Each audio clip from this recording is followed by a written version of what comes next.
Watekelezaji wakuu wa mipango yetu ya maendeleo ni sekta ya umma na sekta binafsi. Sekta ya umma na sekta binafsi ni timu moja inayosaka ushindi. Ushindi wenyewe ni kukuza uchumi na kuboresha maisha ya watu wetu. Ushindi wa timu moja hutegemea ushirikiano wa wachezaji. Hivyo basi ni muhimu kuendelea kuimarisha ushirikiano kati ya sekta ya umma na sekta binafsi katika kutekeleza malengo yetu ya kiuchumi.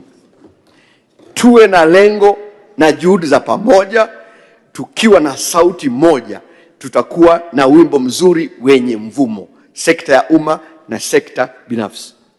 Ni muhimu tujenge uthubutu wa kujaribu mambo mapya na kujenga utamaduni na nidhamu ya kutenda. Hivyo tuwalinde na kuwathamini watu wanaothubutu kufanya mambo mapya. 4, Mheshimiwa Mwenyekiti, dhima ya uongozi wowote ukiwemo uongozi wetu hatimaye ni maendeleo ya uchumi na maisha ya watu wetu. Hivyo basi kila hatua tunayochukua na kila nadharia tunayoifikiria lazima ilenge katika kukuza uchumi na kuboresha maisha ya watu wetu.